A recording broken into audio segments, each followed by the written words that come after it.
Trop de commentaires inbox, hein, pour ne pas dire en off. Je ne vous dirai pas ce qui a été relevé, mais ce qui arrive est plus important que ces commentaires en off. Ce matin, nous parlons donc de mardi entrepreneuriat avec une problématique bien claire. Comment faire pour asseoir son autorité au niveau de son service, au niveau de son entreprise. Et nous passons d'abord la parole, comme d'habitude, à Joseph Zambo, qui nous plante le décor.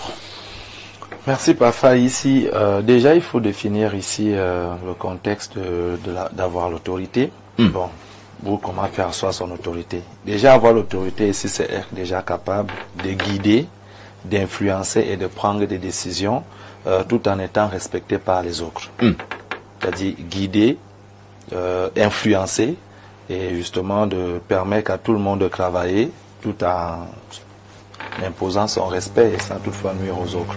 Maintenant, dans le contexte de l'entrepreneuriat, faire asseoir son autorité, c'est aussi avoir une bonne connaissance de son domaine et de l'expertise qui va avec. Cela va au niveau de la maîtrise de son domaine d'activité. Tu ne peux pas faire asseoir ton autorité en tant qu'un responsable d'une équipe et que tu ne maîtrises rien de l'activité que vous faites. C'est un peu compliqué. Il faut savoir s'innover, c'est-à-dire avoir des formations continues dans son domaine et ça te permet justement d'actualiser ton savoir à chaque fois et de toujours être au top de la connaissance des choses. Il faut surtout avoir une très très bonne écoute active parce qu'on a des autorités qui n'écoutent pas, qui n'écoutent pas ses collaborateurs. Du moment où tu es nommé responsable, chef d'équipe ou directeur quelque part, tu as la science infuse, tu maîtrises tout, on n'a rien à te dire. Or, une très bonne autorité qui se veut influencer les autres et surtout de permettre à d'autres équipes de grandir, sous sa couverture bien sûr, tu as besoin de les écouter, c'est important. Et il faut aussi avoir une très bonne maîtrise au niveau de l'articulation des idées. De ne pas surtout être dans le sens d'imposer son savoir auprès des autres, mais de savoir comment articuler les idées, amener tout le monde à se sentir intégré ou concerné dans les idées que tu proposes pour faire grandir une équipe. Donc avoir de l'autorité, c'est pas vraiment venir imposer ce que tu penses ou de faire adopter sans toutefois essayer de faire avec les autres. Vraiment, faire ensemble, c'est important. Et puis, il y a même plusieurs types d'autorité. Il y a les autorités, on parle de l'autorité légitime. Une fois que vous êtes déjà directeur d'une entreprise, naturellement, on vous respecte, vous aviez de l'autorité. Mais cela ne vous donne pas une arme à fusiller tout le monde. Et il y a de l'autorité personnelle, il y a des personnes qui imposent leur autorité au sein des équipes ou au sein de leur environnement.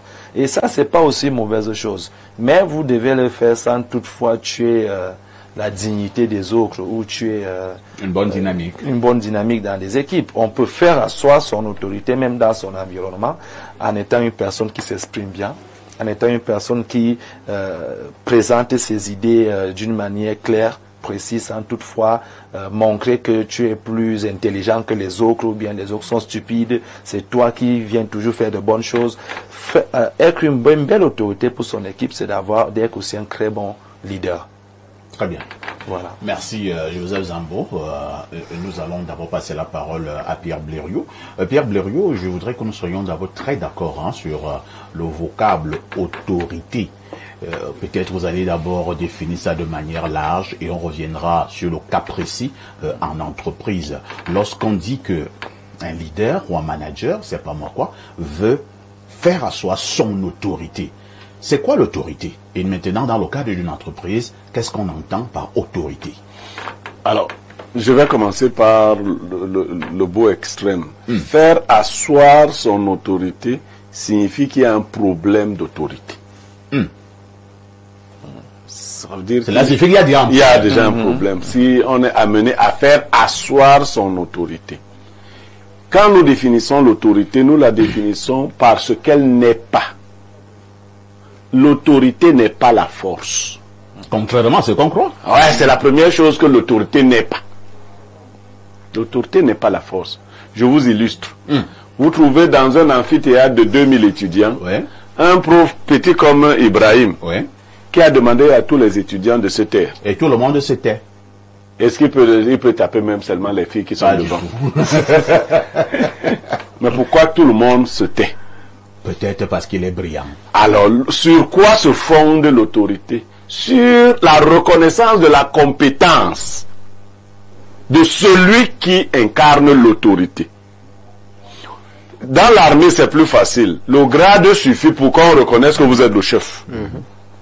Maintenant, il y a des manières et des façons d'agir qui peuvent conforter votre autorité. Elles sont liées à votre capacité à interchanger avec les autres. Parce que l'autorité, c'est la capacité de faire ou de faire faire. Vous faites ou vous faites faire. Quand la maman vous commissionne à la maison, c'est l'autorité. Oui. Mais maman dit que tu bafoues déjà mon autorité, j'attends ton père. Ça veut dire que l'autorité elle-même est graduée. Et en fonction du type de relation que vous entretenez avec vos subalternes ou vos collaborateurs, vous pouvez diluer votre autorité ou la conforter. Donc, il faut éviter des attitudes qui sont dans le contraire de l'autorité. On les appelle des attitudes autoritaires. Bien que ça vienne de autorité, une attitude autoritaire n'est pas de l'autorité. Parce qu'elle est vexatoire. Tout ce qui vise à ridiculiser, comme il le disait, à montrer aux autres qu'ils n'ont pas de la valeur, ne relève plus de l'autorité. Ça veut dire que le professeur qui insulte ses étudiants ou ses élèves, ce n'est pas de l'autorité. C'est des attitudes autoritaires ou autoritaristes. C'est pas de l'autorité. Et c'est ça qui peut donc remettre en question l'autorité. Parce que dès lors que j'insulte Audrey, le respect qu'elle avait pour moi disparaît. Tout à fait. Elle prend donc sur elle de m'affronter. Parce Elle se braque. Elle se braque. Donc il faut savoir que l'autorité, c'est quelque chose de fragile. On gère ça avec beaucoup de tact.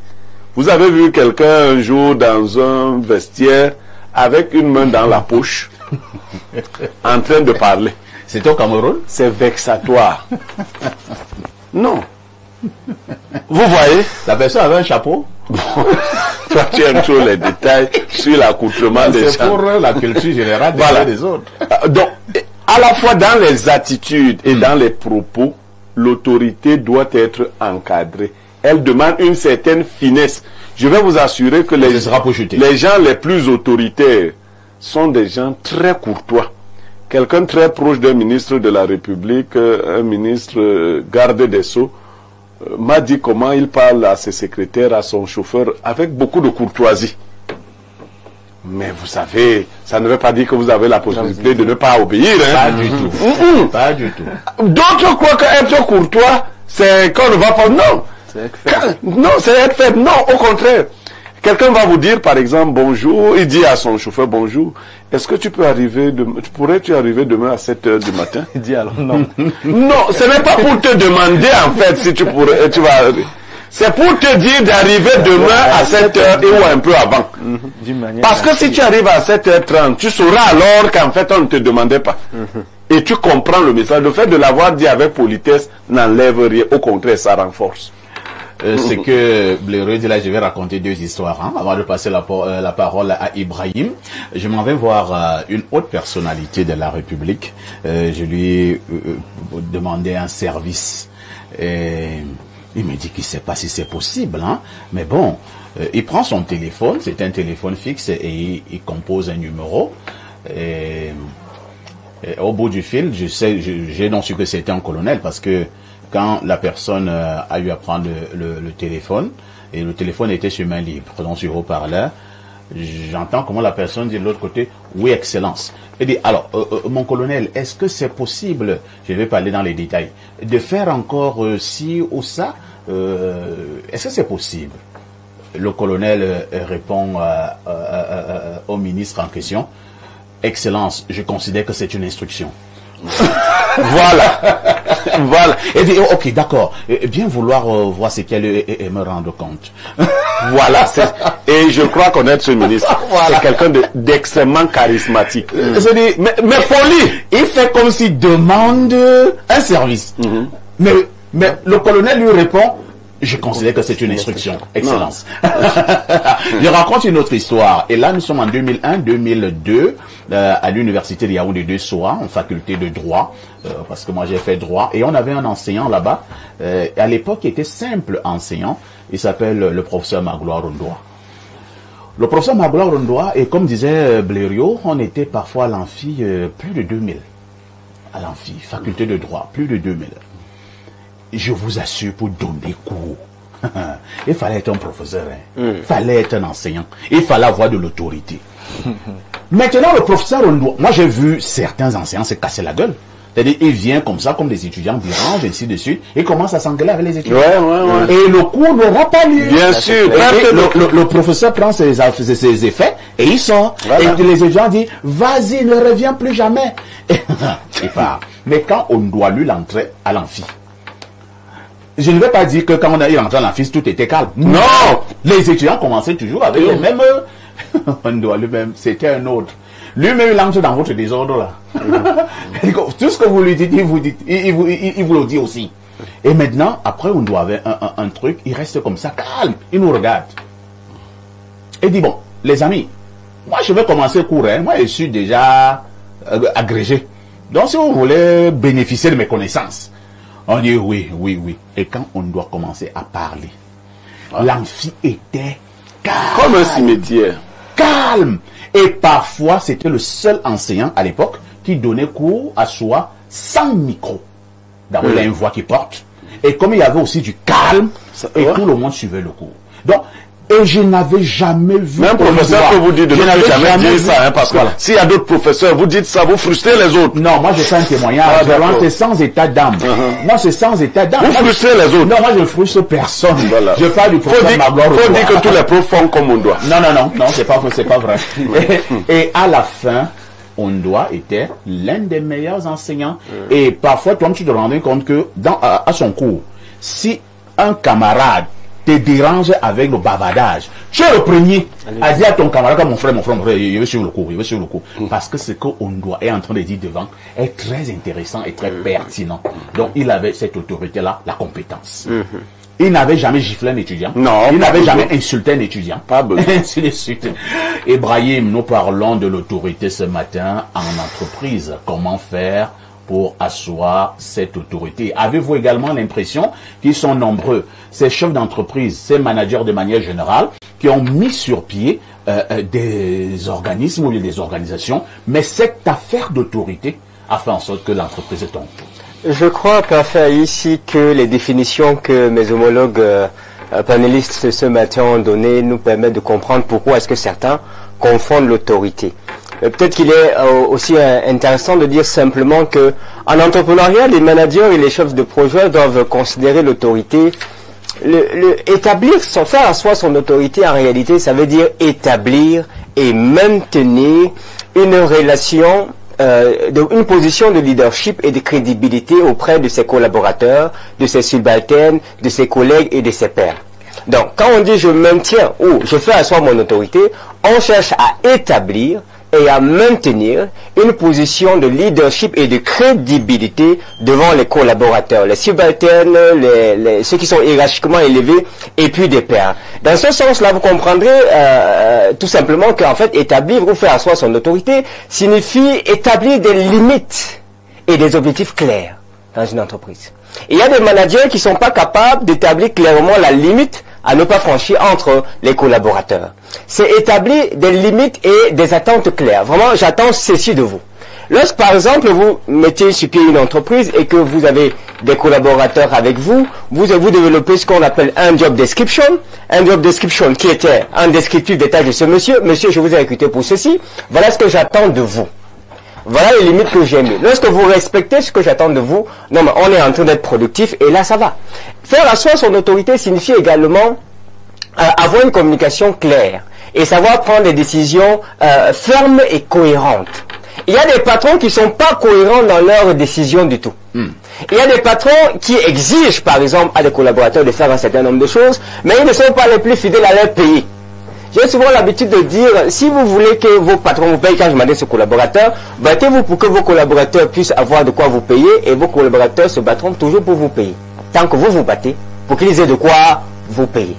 Et donc cette relation-là doit être travaillée, elle doit être entretenue. Et comme mes collègues l'ont dit, et il est très évident que si vous incarnez une personne, une référence, parce que quand on dit leader là, c'est que tu es devant, hein.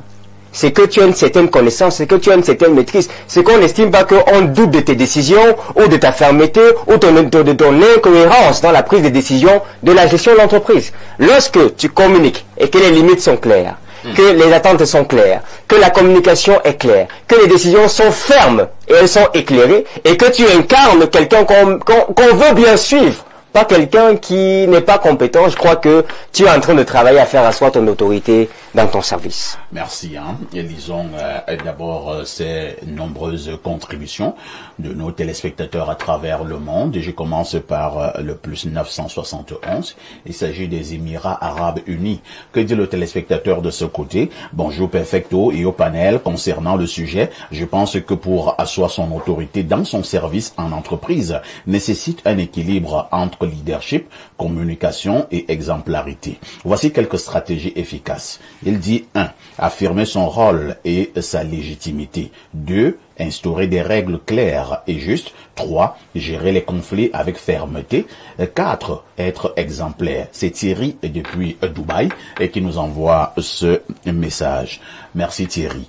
Autre préoccupation ce jour, nous allons prendre ce message-là. Alors, bonjour le panel de l'espoir. On vous a rebaptisé. Bonjour au panel de l'espoir. Vous venez d'évoquer là un sujet aussi sensible au moment où je cherche un appartement à louer. Sur Facebook, j'ai vu une foultitude de propositions dans la ville de Yaoundé. Mais ce qui m'embête dans tout ça, ce sont les frais de visite que les gares demandent, lesquels s'élèvent à une somme de 5 000 francs. C'est à Sissi Motapenda à Yaoundé. En tout cas, on t'aura mis en garde. Oh, bonjour, parfait. Tu as vraiment été un étudiant de Maglo. Oh oui, c'est comme ça qu'on l'appelait, le professeur Ondoa. Les étudiants l'appelaient Maglo. Ton témoignage sur ce grand prof est très vrai. Moi-même, j'ai déjà fait ce même témoignage. On ne cache pas la lumière du soleil. C'est Yohan qui envoie le message.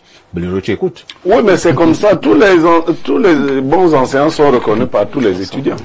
Un autre message ce matin. Nous allons prendre rapidement celui-ci. Alors, bonjour parfait et à tout votre panel. S'il vous plaît, dites à Audrey sur le plateau que façon elle sourit à monsieur Niemegla. Qu'elle sache que son contrôleur est scotché. Pas de faux gestes. Audrey, tu es déjà menacé là à l'antenne. Hein? Pas le contrôleur. Pas le contrôleur. Oh là là, trop de jalousie là. Il est jaloux, Audrey. Beaucoup. Beaucoup. Oh là là. Tu peux lui dire à l'antenne qu'il n'y a rien entre Blaireau et toi? Non, vas-y. Il faut le rassurer. Hein, parce que il faut le rassurer. Pourquoi qu'on ait un deuxième chanteur?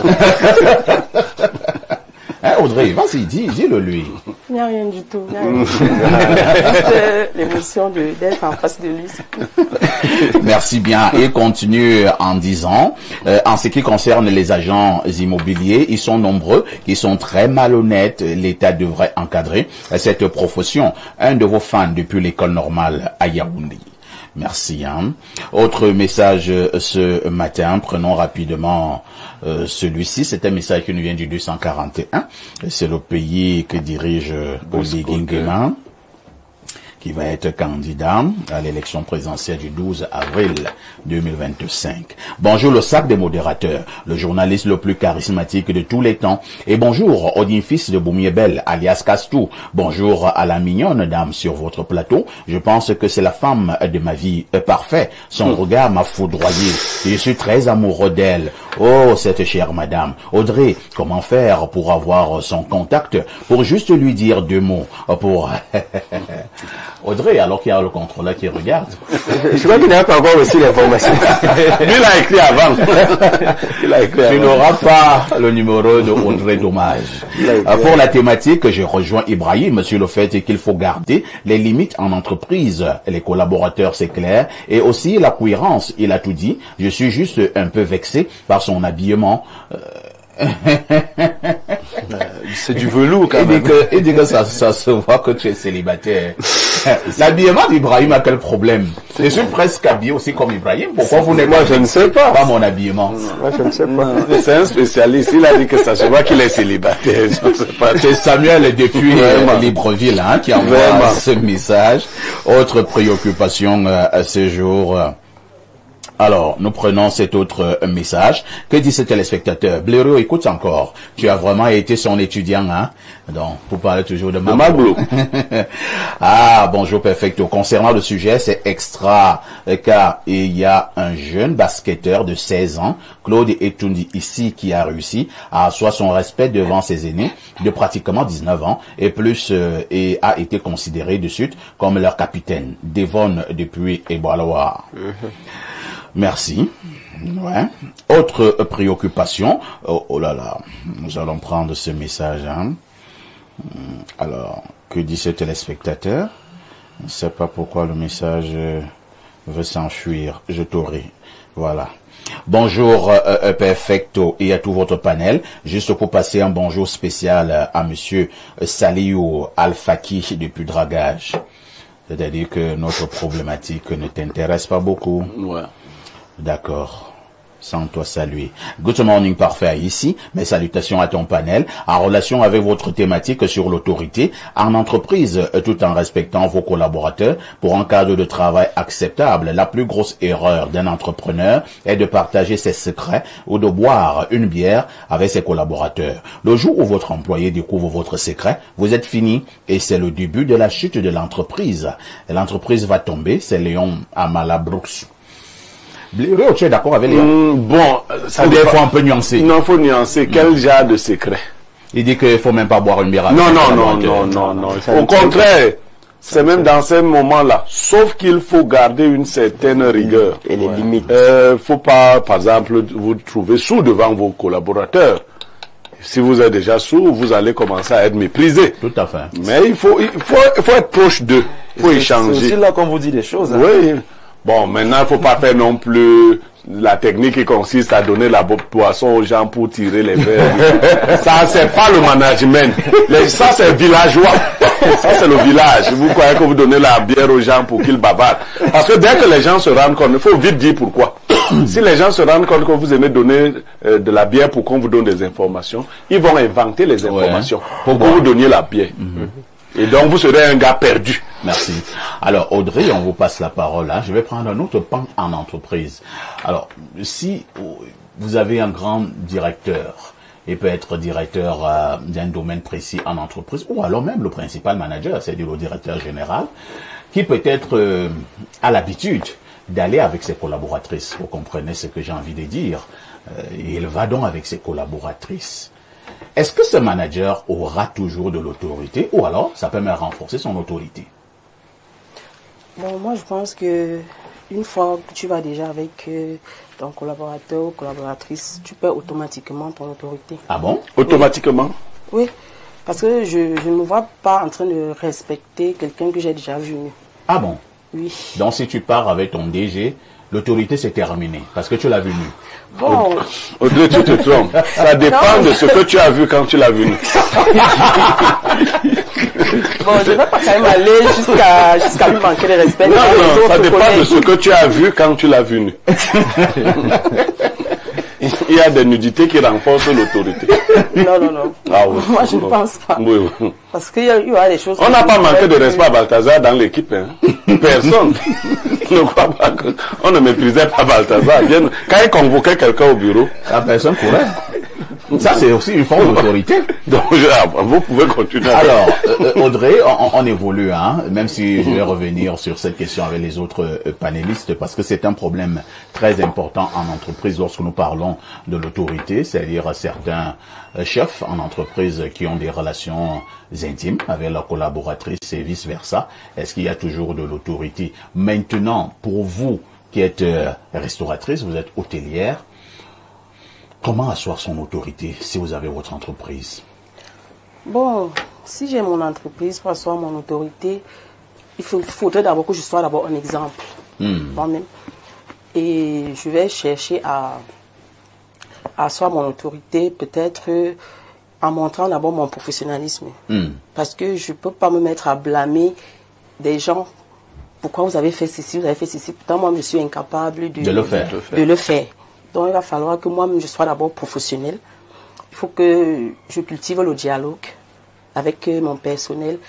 Bon, de temps en temps, on peut blaguer, mais quand il s'agit du travail, on reste sur le travail. Peut-être les loisirs, c'est après le travail, mais quand il s'agit du travail, on reste dessus. Merci Audrey.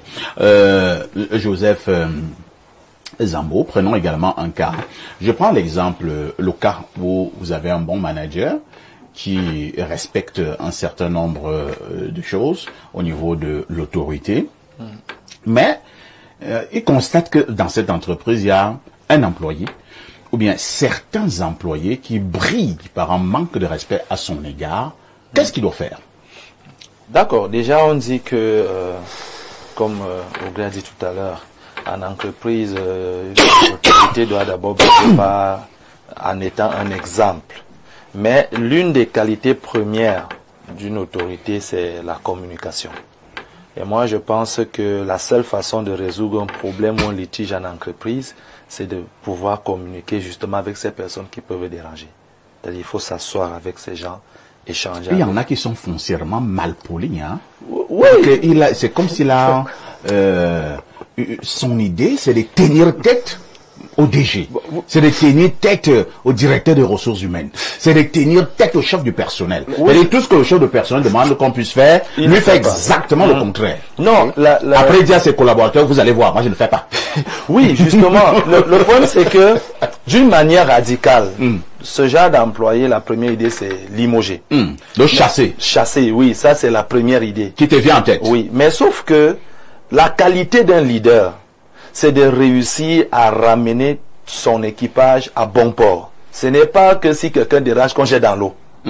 Donc, ce qui veut dire que la première idée pour moi, au sein de mon entreprise, est de réussir à amener toute mon équipe à grandir, à évoluer avec nous. Parce qu'en réalité, chasser un employé a aussi des dommages au sein des équipes. Le temps que la personne qui vient d'arriver rattrape le projet. Donc, moi, je vais d'abord essayer de miser sur la causette. Pourquoi? Parce que je vais d'abord connaître quelles sont les motivations de la personne. Pour comprendre son attitude. Oui, beaucoup de personnes vivent des choses dans leur famille. Hein. Beaucoup de personnes vivent des réalités. Et vous voyez toujours quelqu'un en guerre. Il est nerveux. C'est quoi le problème? Toujours nerveux. Bon, les femmes même, c'est souvent pire. Et surtout celles qui ont une certaine taille assez petite là. Ah bon? Oui, elles rattrapent un peu la taille avec l'autorité. Incroyable. Donc, oui, les femmes de petite taille viennent de prendre une balle perdue là. Non, c'est pas pour leur balle. Elles connaissent ça. Donc elles se disent que le fait qu'elles soient en bas, toi tu es en haut en termes de taille, c'est déjà défavorable pour elles. Donc il faut qu'elles grandissent pour que le message arrive bien. Mais quand toi tu es un bon patron, que tu as eu de l'autorité, tu dois pouvoir causer avec ces dernières pour essayer de comprendre qu'est-ce qui arrive. Et à partir de cette causerie, tu verras le problème, tu sauras comment l'accompagner à grandir. Merci Joseph. Je vais absolument poser cette question à Pierre Blériot parce qu'il a une expérience en matière de gestion du personnel en entreprise. Pierre Blériot, si vous arrivez dans une entreprise, vous faites ce que nous avons dit là tout à l'heure, vous faites un effort en tant que manager de vous comporter bien, vous êtes même entre guillemets un modèle, ainsi de suite, mais vous avez toujours l'impression qu'il y a un clan. C'est-à-dire qu'un clan d'extrémistes, c'est comme s'ils veulent te défier. Bon, qu'est-ce que tu fais? Non, dans une société, une entreprise normale, il faut d'abord identifier les profils. Ouais. les profils sont très importants. Ce qu'on enseigne dans les écoles ne s'applique pas toujours au Cameroun. Tout à fait. Quelques personnes dans nos entreprises au Cameroun, il y en a qui sont là parce que c'est leur papa qui est PDG. Ouais. Bon, quand tu as un tel profil, tu ne l'abordes pas de la même manière qu'un autre employé. Parce qu'il faut connaître, tu n'es pas le PDG. Tu es le DG, par exemple, ou le directeur des ressources humaines. Tu as comme leader du clan d'opposition un neveu du PDG. Vous voyez, il faut avoir du tact. Parce que si le PDG est très attaché à son neveu, tu peux te retrouver en conflit avec le PDG. Ce qu'on fait dans ce cas-là, c'est qu'on isole le mauvais grain. Vous travaillez avec les gens performants au poste. Vous laissez les rebelles sans les enlever. Non, vous n'avez même pas le pouvoir. Mais vous les isolez. Pour que leur inutilité dans le se ressente. C'est une technique. D'ailleurs, vous savez que j'ai géré plusieurs structures, souvent avec ce genre de technique. Vous les mettez donc à côté. Ils deviennent inutiles. Et tout le monde voit que leur absence et leur présence sont égales. Il faut réussir à ces techniques. Vous ne lui dites pas rentre à la maison. Comme il est le fils du PDG, vous le mettez là. Il sert d'ornement. Mais vous faites les choses bien sans lui. Première chose. Deuxième chose, dans la communication, il faut essayer de comprendre. Si on ne l'a pas instrumentalisé, c'est aussi possible. Parce qu'on instrumentalise. Votre vrai adversaire, c'est pas celui-là. Parce que le neveu du PDG là ne peut pas être DG. Vous voyez? Mais il y a quelqu'un qui aspire à être DG, qui lui dit que voici notre ennemi qui est arrivé. Comme toi, tu as l'armure, tu es protégé, étant lance des hostilités, nous allons t'accompagner. Une fois que vous détectez ce genre de choses, il faut l'amener à comprendre que ce n'est pas c'est pas à son avantage de lutter contre les intérêts de son père. Là, c'est la communication. Il y a d'autres cas où il faut montrer beaucoup de fermeté. Et là, vous avez besoin de l'onction de votre haute hiérarchie. Il y a des fois où vous devez vous séparer de certaines personnes. Je dis, pour donner l'exemple, j'ai eu un cas similaire. Je devais gérer une structure universitaire. Et un enseignant est venu me défier en pleine assemblée. Je parle et parle. Le code parle. Je parle. Alors, je me suis renseigné, je lui ai demandé qui il était, il s'est présenté, et je l'ai licencié. Sur le coup. Celui qui l'avait fait venir, c'était un professeur qui travaillait à Camtel pour sans publicité. Il a voulu le défendre, je lui ai dit, vous ne pouvez pas le défendre, il est licencié. Sur le coup, et la décision a été actée. Sur le coup, mon pouvoir a été renforcé. Tous les autres enseignants qui voulaient me dire que non, ici, ce n'est pas le lycée, ce n'est pas l'école primaire, tu n'es pas surveillant général, se sont assis. Des fois, il faut poser des actes forts. Mais ces actes forts, sans passion, vous ne pouvez les poser que si vous avez, comme je l'ai dit, la bénédiction de la très haute hiérarchie. Maintenant, là où il faut vous retirer, c'est lorsqu'on prétend vous donner un pouvoir sans autorité. Une responsabilité sans pouvoir. Vous ne pouvez, c'est-à-dire que même le vigile peut contester vos décisions. Vous dites allons à gauche, un vigile vient, on part à droite. Bon, là vous êtes émasculé, vous ne pouvez pas. Donc il faut toujours, nous avons un contexte particulier. Parce qu'ailleurs les sociétés c'est pas ça. Que ton père soit, le poste que le conseil d'administration t'a donné, c'est ça ton poste. Or, il n'y a pas un poste qui s'appelle le fils du PDG.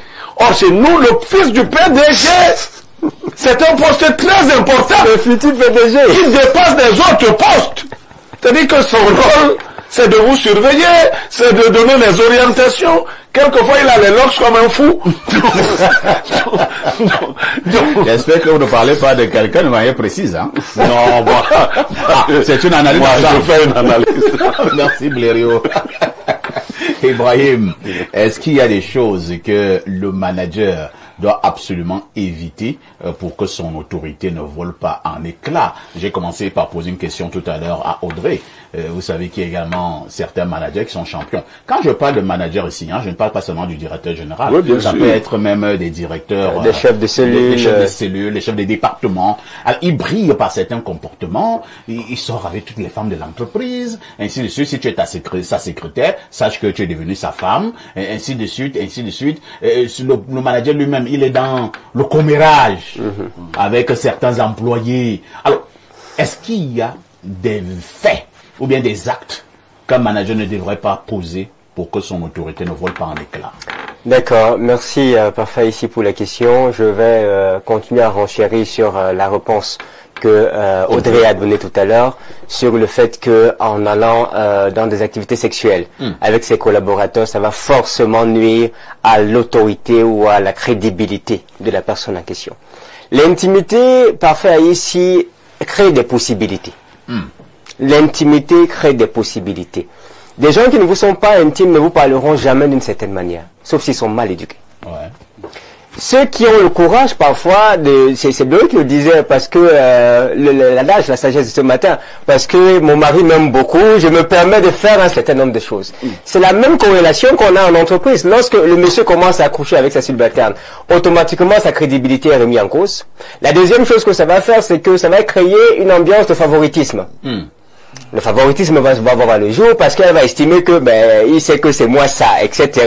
Et puis elle peut ne même plus être figée sur la performance qu'elle doit rendre parce qu'elle sait que on monte, on descend. Bon, comme elle est avec le patron va pas la licencier ou alors le patron va la défendre. Ça peut même l'amener à mal parler aux autres collaborateurs, sachant que quand ça va monter en haut, non, le parapluie va gérer. Donc c'est ce que ça va créer, le favoritisme. Ça peut aussi créer, si ça tourne mal, un harcèlement.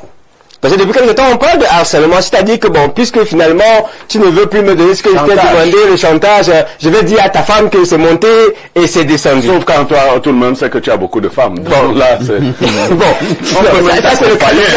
peut t'accompagner. Ça, c'est le à la maison, tu peux pas dire. Donc, ça peut créer du harcèlement, ça peut créer beaucoup du chantage, ça peut créer de la nuisance et ça déséquilibre beaucoup de choses. Vraiment, cette activité-là, je ne vous la recommande pas. Je ne vous la conseille pas. Restez professionnel envers vos collaborateurs.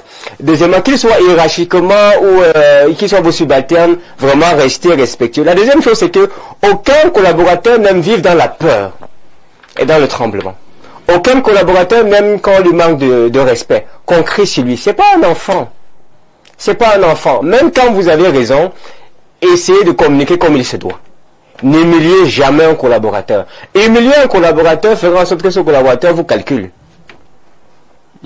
Et il y a autre chose que j'ai vu comme scénario, récemment, c'est une jeune dame qui venait rendre visite à son époux dans une entreprise et elle était tellement belle que le patron de l'entreprise a porté ses yeux sur la demoiselle. Et ça fait en sorte que le monsieur de l'entreprise a commencé à élaborer tout un système pour abattre l'entreprise de son patron. Donc, autre conseil, ne cherchez pas les femmes de vos collaborateurs. C'est vrai que j'ai connu certains managers qui aimaient bien cette affaire. C'était comme un fantasme pour eux. Quelle affaire?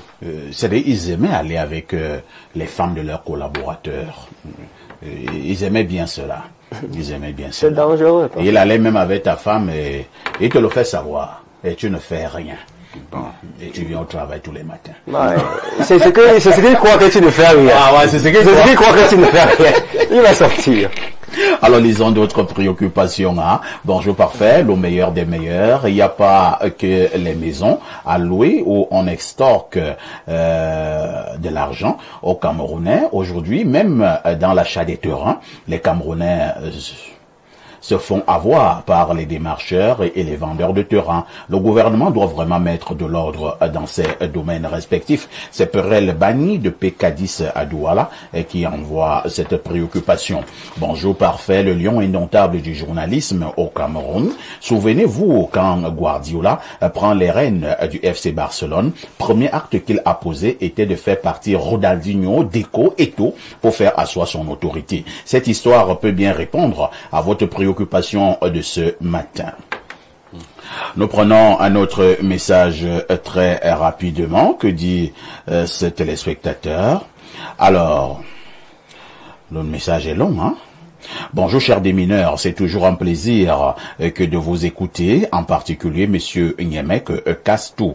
Alors, pour faire asseoir son autorité dans son service, en plus d'être compétent, il faut cultiver un atout incontournable, la rigueur. Lorsque tout le monde s'accorde à dire que vous êtes infaillible sur le plan éthique, lorsqu'il s'agit de la qualité du travail fourni, des délais toujours respectés, incorruptibles moralement comme financièrement, et qu'avec vous, les excuses et les prétextes visant à dédouaner X ou Y de ses responsabilités ne passe pas, alors là, tout le monde saura qu'il faut se tenir bien droit et réfléchir encore après avoir réfléchi, tourner sa langue 4 fois, voire plus dans la bouche avant de vous débiter toute insanité ou justificatif que ce soit. Car dans votre dos, il vaut mieux qu'on dise « mince, le type-ci est trop méchant, il pense qu'il est même quoi ?» plutôt que « aka, dis donc, laisse ça, c'est notre type. Si tu as sa bière, tu lui donnes et le problème est réglé. » Merci, c'était Ghislain Loric.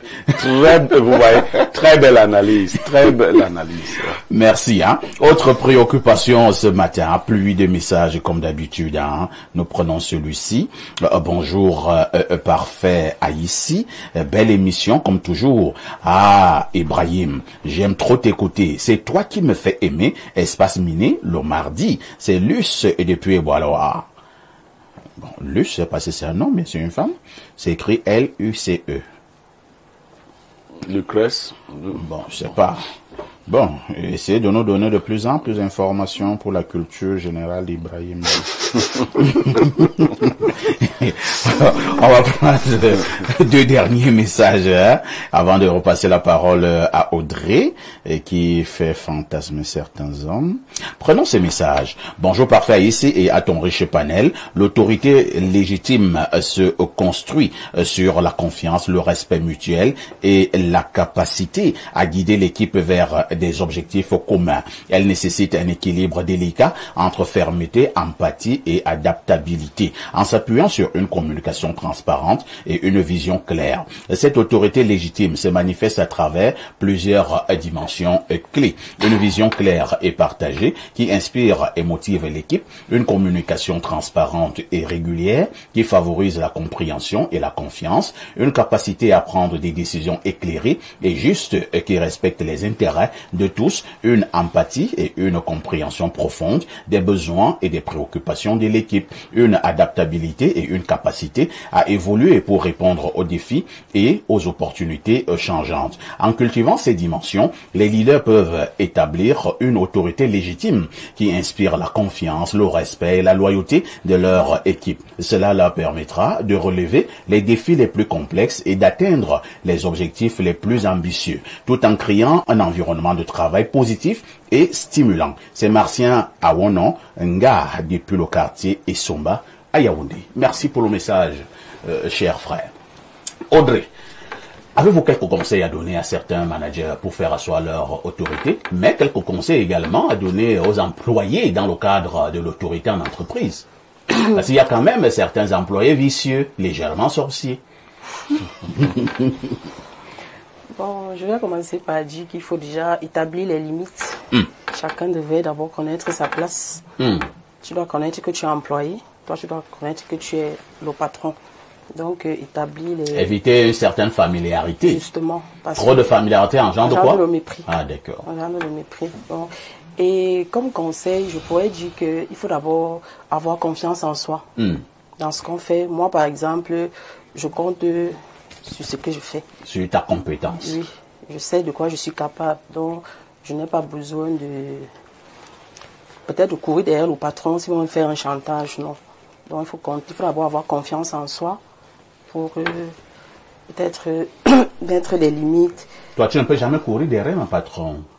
Bon, derrière ses ordres, oui. Mais si c'est hors, si c'est ce qui ne concerne pas le travail, non. Ou bien c'est parce que le contrôleur regarde l'émission? Non, c'est pas ça. C'est pas ça. Le problème, c'est que j'ai d'abord choisi un métier que j'aime bien. Oui, et il ne faut pas se salir. Oui, j'ai mis la tête. Donc, quand je suis employé quelque part, je sais sur quoi je compte, je sais de quoi je suis capable. Joseph Zambour, quelques conseils lorsque nous parlons de l'autorité en entreprise. Oui, j'ai beaucoup de conseils à donner, surtout aux jeunes entrepreneurs qui se lancent dans leur activité. Je leur dis, c'est bien beau d'avoir toutes les compétences nécessaires pour faire asseoir son autorité. C'est même une très bonne chose d'avoir de l'autorité. Mais il y a certains éléments qu'on n'apprend pas à l'école et qu'on ne trouve pas dans les documents. Il y a aussi l'aspect visuel de ta personne. Apprenez quand même à faire souffrir moins les personnes qui vous regardent avec vos habillements. Habillez-vous bien. Ressemblez à ce que vous valez. Aux hommes ou bien aux femmes? Je parle à tout le monde. Moi, j'ai dit à mes équipes que je trouve encore quelqu'un mal habillé chez moi, vous sortez de mon entreprise. Habillez-vous à la valeur de ce que vous représentez. Et parfois, représentez-vous mieux même que ce que vous valez parce que vous grandissez. Habillez-vous, c'est important. Sentez bon. Dégagez quand même un climat, dégagez au moins une image belle de votre personne. Ça agrémente aussi que vous êtes. Parce que c'est quand même difficile que quelqu'un soit directeur. Il est doué de beaucoup de sagesse, il travaille bien, toujours à l'heure, tout. Mais sa chaussure est inclinée d'un côté. Ça baisse aussi l'autorité. Non, mais ça baisse tout, ça gâte même tout. Ça baisse au charisme. On a même du mal à associer sa voix à qui il est. Parce que quand tu l'écoutes au téléphone, quand tu entends parler de lui à distance, tu as l'impression d'être avec une personne. Mais quand tu le recrutes, tu dis, Seigneur, est-ce qu'on peut pas téléporter ce qu'il dit, on met dans un autre corps? Et tout ça, c'est pas les dents, vraiment, faites l'effort d'être représentatif. C'est vrai qu'on ne reconnaît pas on dit quoi? L'habit ne fait pas le moine. Mais on reconnaît un moine, pas son habit. Oui, mais on reconnaît un moine, pas son vêtement. Si un moine n'a pas son vêtement, comment est-ce qu'on va savoir que c'est un moine? Donc on est obligé, enfin, il faut qu'on arrive dans une équipe qu'on sache que voilà un cadre. C'est-à-dire, voilà, c'est important. Pierre Blériot, Niémec, sujet très important ce matin pour sauver nos entreprises. Nous l'avons dit tout à l'heure, par moment, vous pouvez avoir les meilleures expertises en entreprise, mais vous avez cette affaire de faire asseoir ton autorité qui bloque. Et à la fin, ton entreprise, si elle ne tombe pas, elle commence à dandiner. Bon, mais on a aussi, on a éludé un aspect. Lequel? Lorsque celui qui est supposé incarner l'autorité n'est pas à sa place, donnez-lui tous les conseils, faites 10 émissions. Ça ne va pas. Ça ne va pas donner. Parce qu'il y a des gens, effectivement, qui n'incarnent ni la compétence, ni l'équité, ils n'ont même pas la capacité à s'adapter aux situations nouvelles. Vous ne pouvez pas, c'est comme un mauvais professeur qui vient dire des choses, on vérifie, on voit qu'elles ne sont pas exactes. Quand les étudiants essaient de te reprendre, tu te fâches. Il n'y aura pas d'autorité possible. Parce que tu es nul. Oui, là, il n'y a pas d'autorité pour les nuls. Ça, c'est pas possible. Donc, il faut commencer par dire qu'il faut partir de là. Maintenant, j'insiste. Les qualités humaines, il faut les cultiver. Si vous n'en avez pas, il faut être quelqu'un d'un abord facile, mais quelqu'un qui a aussi une bonne rigueur.